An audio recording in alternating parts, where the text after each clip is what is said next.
हूँ आपके साथ में श्वेता गर्ग और आप देख रहे हैं एबी स्टार न्यूज। और वक्त चला है एक बार फिर से देश दुनिया की तमाम बड़ी खबरों का। अकोला में एक जनसभा को संबोधित करते हुए प्रधानमंत्री नरेंद्र मोदी ने कहा कि केंद्र में हमारी नई सरकार को 5 महीने ही हुए हैं, जिसमें लाखों करोड़ रुपए की परियोजनाएं शुरू की गई हैं। इसमें बड़ी संख्या में महाराष्ट्र से जुड़े इंफ्रास्ट्रक्चर प्रोजेक्ट्स भी हैं।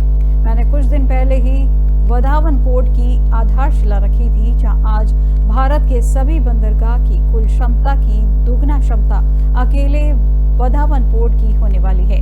आगे पीएम मोदी ने कहा कि महायुति के घोषणा पत्र के बीच महाअघाड़ी वालों का घोटाला पत्र भी आया है। अब पूरा देश जानता है कि महाअघाड़ी मतलब भ्रष्टाचार, महाअघाड़ी यानी पैसों की उगाही, महाअघाड़ी मतलब ट्रांसफर पोस्टिंग का धंधा, महाअघाड़ी का मतलब टोकन मनी।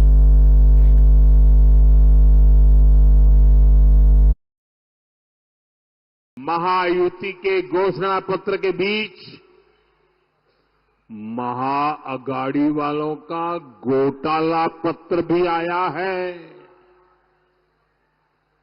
अब तो पूरा देश जानता है महाअघाड़ी यानी भ्रष्टाचार, महाअघाड़ी यानी हजारों करोड़ के घोटाले, महाअघाड़ी यानी पैसों की उगाही, महाअघाड़ी यानी टोकन मनी, महाअघाड़ी यानी ट्रांसफर पोस्टिंग का धंधा। मैं महाअघाड़ी की घटक कांग्रेस का एक उदाहरण आपको देता हूं। जहां कांग्रेस सरकार बन जाती है, वो राज्य कांग्रेस के शाही परिवार का एटीएम बन जाता है। एटीएम पता है ना, लोग उसमें से पैसे निकालते हैं। एटीएम ये कांग्रेस का एटीएम बन जाता है, शाही परिवार का एटीएम बन जाता है। इन दिनों हिमाचल, तेलंगाना और कर्नाटका जैसे राज्य ये कांग्रेस के शाही परिवार के एटीएम बन गए हैं। एटीएम लोग बता रहे हैं कि इन दिनों महाराष्ट्र में चुनाव के नाम पर कर्नाटका में वसूली डबल हो गई है। चुनाव महाराष्ट्र में, वसूली डबल हो रही है कर्नाटका में, तेलंगाना में। आरोप है कि कर्नाटका में इन लोगों ने शराब के दुकानदारों से 700 करोड़ रुपए की वसूली कराई है।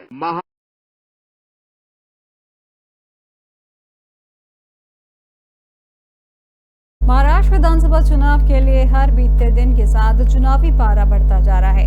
हर पार्टी के नेता लगातार अलग अलग विधानसभा क्षेत्रों में चुनावी जनसभा और रैलियां कर वोटरों को अपने पाले में लामबंद करने में लगे हैं। इसी क्रम में भाजपा के दिग्गज नेता महाराष्ट्र, झारखंड में ताबड़तोड़ रैलियां कर भाजपा के चुनाव अभियान को धार देने में लगे हैं। इसी क्रम में पीएम मोदी आज महाराष्ट्र के अकोला और नांदेड़ में चुनावी रैली को संबोधित किया। वहीं गृह मंत्री अमित शाह झारखंड के चुनावी दौरे पर रहे। बता दें कि अकोला में एक जनसभा को संबोधित करते हुए प्रधानमंत्री नरेंद्र मोदी ने कहा कि केंद्र में हमारी नई सरकार को 5 महीने ही हुए हैं, जिसमें लाखों करोड़ रुपए की परियोजनाएं शुरू की गई हैं। इसमें बड़ी संख्या में महाराष्ट्र से जुड़े इंफ्रास्ट्रक्चर प्रोजेक्ट्स भी हैं। मैंने कुछ दिन पहले ही वधावन पोर्ट की आधारशिला रखी थी। वहीं आज भारत के सभी बंदरगाह की कुल क्षमता की दुगना क्षमता अकेले वधावन पोर्ट की होने वाली है। वहीं केंद्रीय गृह मंत्री अमित शाह ने एक जनसभा को संबोधित करते हुए कहा कि वे हाथ में संविधान पकड़कर लहराते हैं। 2 दिन पहले उनकी पोल खुल गई। जिस संविधान को वे लहराते हैं उसी की कॉपी आई, जिस पर ऊपर तो भारत का संविधान लिखा था, लेकिन अंदर सारे के सारे पन्ने कोरे थे। राहुल बाबा, संविधान का तो अपमान मत कीजिए। वहीं कांग्रेस पार्टी ने संविधान को मजाक बनाकर रख दिया है और पीएम मोदी ने 26 नवंबर को संविधान दिवस के रूप में मनाने की घोषणा की है, जो एक प्रकार से बाबा साहेब अम्बेडकर को श्रद्धांजलि है।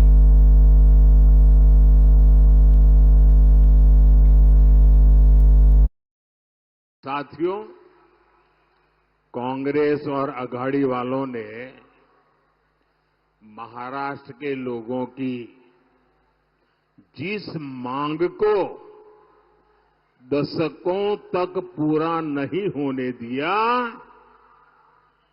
मोदी ने वो भी पूरा कर दिया।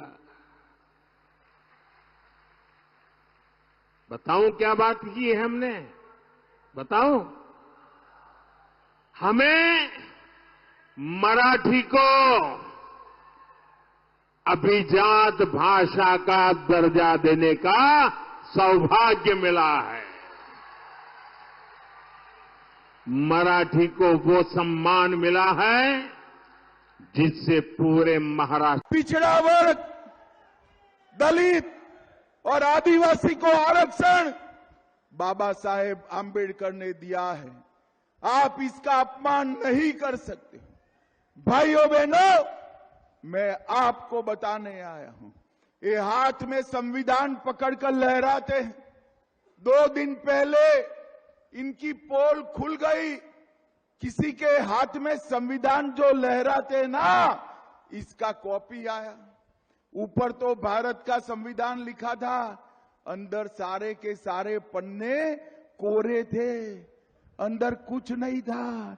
अरे राहुल बाबा, संविधान का तो मखौल मत उड़ाओ। संविधान आस्था का सवाल होता है, विश्वास का सवाल होता है।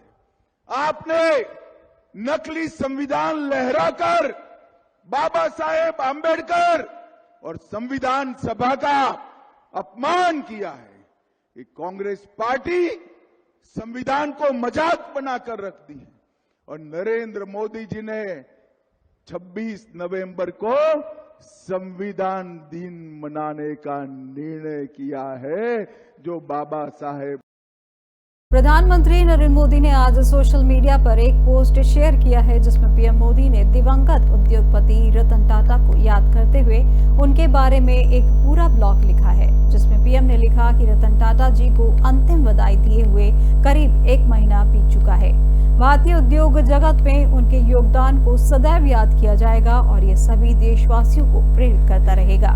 रतन टाटा जी के निधन को 1 महीना हो रहा है, जहां पिछले महीने आज के ही दिन जब मुझे उनके गुजरने की खबर मिली थी, तो मैं उस समय आसियान समिट के लिए निकलने की तैयारी में था। रतन टाटा जी के हमसे दूर चले जाने की वेदना अब भी मन में है।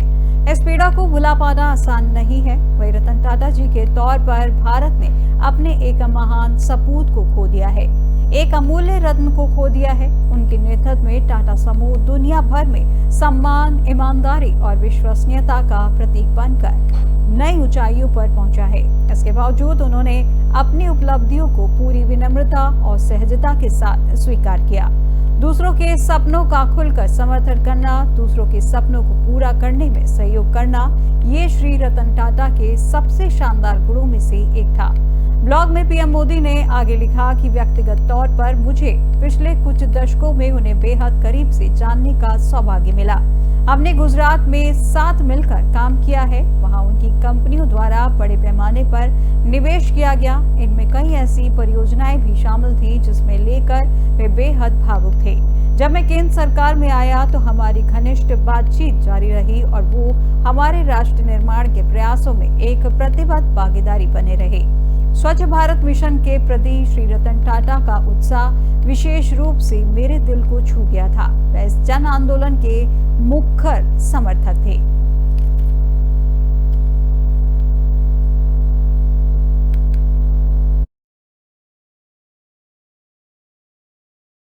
उत्तराखंड से है, जहां उत्तराखंड अपना 25वां स्थापना दिवस मना रहा है। जिस मौके पर chief of defence staff general Anil Chauhan, लोक गायक प्रीतम भरतवाण और अन्य को उत्तराखंड रत्न पुरस्कार से सम्मानित किया गया। वहीं प्रधानमंत्री नरेंद्र मोदी ने उत्तराखंड स्थापना दिवस के अवसर पर कहा कि उत्तराखंड के स्थापना दिवस की आप सभी को बहुत बहुत बधाई। आज से ही उत्तराखंड के रजत जयंती वर्ष का शुभारंभ हो रहा है, यानी हमारा उत्तराखंड अपने 25वें वर्ष में प्रवेश कर रहा है। हमें अब उज्जवल उत्तराखंड के भविष्य के लिए अगले 25 वर्ष की यात्रा शुरू करनी है। इसमें एक सुखद संयोग भी है कि यह यात्रा ऐसे समय में होगी जब देश भी 25 वर्ष के अमृत काल में है, यानी विकसित भारत के लिए विकसित उत्तराखंड देश के इस संकल्प को इसी कालखंड में पूरा होते देखेगा। मुझे खुशी है कि उत्तराखंड के आप लोग आने वाले 25 वर्षों के संकल्पों के साथ पूरे राज्य में अलग अलग कार्यक्रम कर रहे हैं। इन कार्यक्रमों के जरिए उत्तराखंड के गौरव का प्रसार भी होगा और विकसित उत्तराखंड के लक्ष्य की भी हर प्रदेशवासी तक बात पहुंचेगी। मैं आप सभी को इस महत्वपूर्ण अवसर पर और इस महत्वपूर्ण संकल्प के लिए अपनी शुभकामनाएं देता हूं।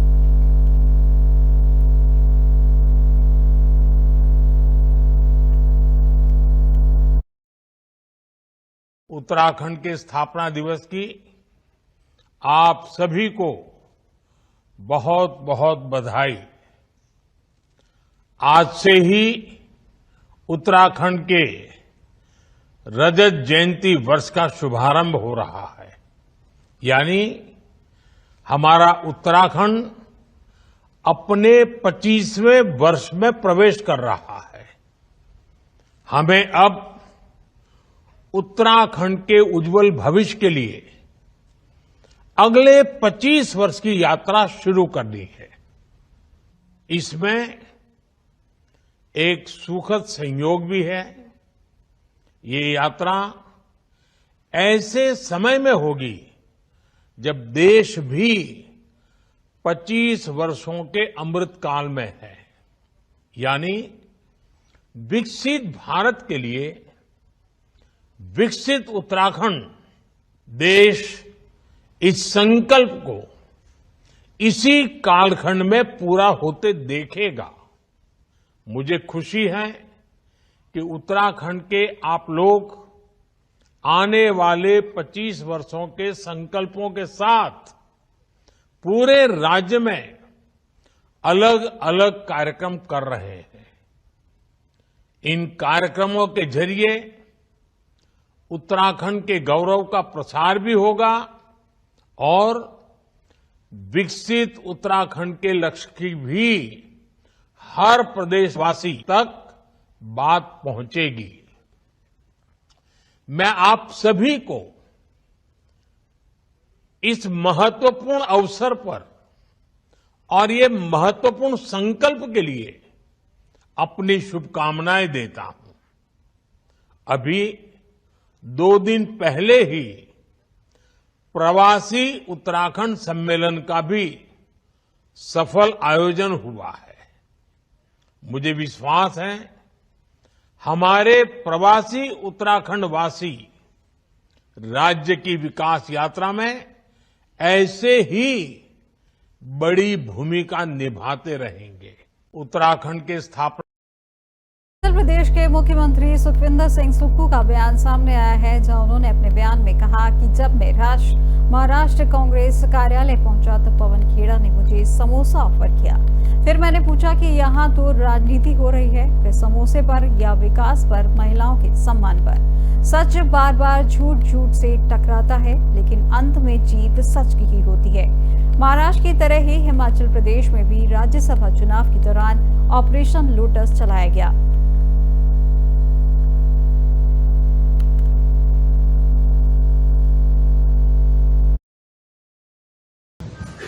प्रदेश कांग्रेस के ऑफिस में पवन खेड़ा जी ने मुझे समोसा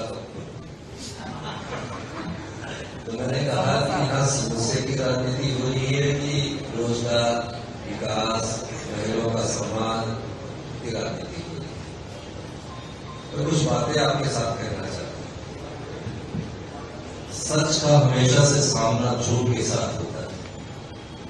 सच बार बार झूठ से टकराता है और समय पर आने पर सच की जीत होती है। वो चीजें मैं इसलिए आपके ध्यान में लाना चाहता हूं कि महाराष्ट्र की तरह हिमाचल में भी ऑपरेशन लोटस हो। तो लोग कांग्रेस पार्टी के राज्यसभा के चुनाव में वोट डालने के बाद भारतीय जनता पार्टी में ज्वाइन कर अब जिन गारंटियों को लेकर भारतीय जनता पार्टी के नेता हर चुनाव में आकर राजनीतिक रुचियां सीखते हैं, उन गारंटियों की मैं पहले बारी बारी बात करना चाहता हूं। हमारी सरकार ने अपनी पहली ही कैबिनेट में जितने सरकारी कर्मचारी थे, अधिकारी थे, उनको ओल्ड पेंशन स्कीम से नवाजा। ऐसा हमने क्यों किया? गारंटियां तो 5 साल के लिए दी जाती है। महाराष्ट्र प्रदेश कांग्रेस की के ऑफिस में पवन खेड़ा जी ने मुझे समोसा तो मैंने कहा समाजवादी पार्टी प्रमुख अखिलेश यादव का बयान सामने आया है, जहां अपने बयान में उन्होंने कहा कि संत समाज के बीच झगड़े करवाए जा रहे हैं, जो खुद से बड़ा किसी और को नहीं मानते। वो कैसे योगी हैं? जो जितना बड़ा संत होता है वो उतना ही कम बोलता है, और बोलता भी है तो जन कल्याण के लिए। इसके लिए उसके वचन प्रवचन कहलाते हैं। कोई व्यक्ति वस्त्र से नहीं वचन से योगी होता है। जिनका काम सरकार चलाना है वो बुलडोजर चला रहे हैं, और विकास का प्रतीक विनाश का प्रतीक बन गया है। देश में पहली बार ऐसा हुआ है कि सुप्रीम कोर्ट ने बुलडोजर कार्रवाई के खिलाफ उत्तर प्रदेश सरकार पर 25 लाख रुपए का भारी जुर्माना लगाया गया है।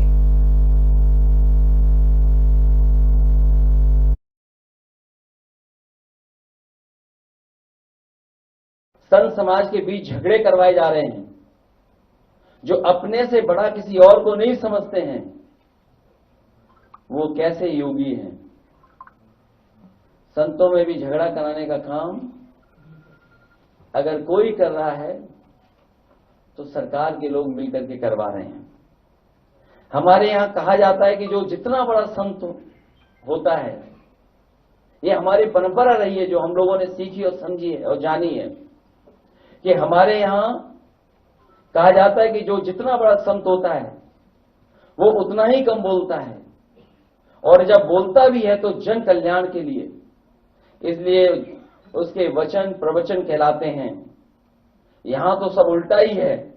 इनकी योग्यता की परीक्षा करवानी पड़ेगी, क्योंकि जिस तरह के भाषा इस्तेमाल हो रही है उससे कहीं ना कहीं लग रहा है कि उनकी योग्यता के बारे में भी हमें और आपको जानना चाहिए। और व्यक्ति वस्त्र से नहीं वचन से योगी होता है।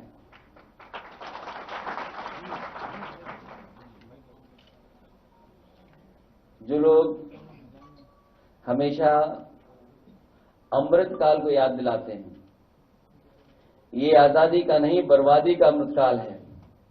और नकारात्मक लोगों का भी कलयुग में सब उल्टा होता है। ना तो समझो वही हो रहा है, जो कलयुग है उसमें उल्टा होता है, और सब उल्टा कर रहे हैं लोग। हमारे यहां ये माना जाता है कि जितना बड़ा ज्ञानी होता है वो उतना ही चुप रहता है। इसलिए हमारे यहां मौनी और मुनि की परंपरा रही है। प्याज की कीमतों में उछाल के कारण दिल्ली, मुंबई और लखनऊ समेत देश के कई शहरों में लोगों की आंखें नम होने लगी हैं। इससे ग्राहक और विक्रेता दोनों परेशान हैं। थोक बाजारों में प्याज की कीमत 40 से 60 रुपए प्रति किलोग्राम से बढ़कर 70 से 80 रुपए प्रति किलोग्राम हो गई है। दिल्ली के एक बाजार में एक विक्रेता ने प्याज की कीमत 60 रुपए से बढ़ाकर 70 रुपए प्रति किलो हो गई है। हम इसे मंडी में खरीदते हैं, इसलिए वहां से हमें जो कीमतें मिलती हैं वे उस कीमत को प्रभावित करती हैं, जिस पर हम इसे बेचते हैं। कीमतों में बढ़ोतरी के कारण बिक्री में कमी आई है, लेकिन लोग इसे अभी भी खरीद रहे हैं, क्योंकि ये यहाँ के खाने की आदतों का एक महत्वपूर्ण हिस्सा है।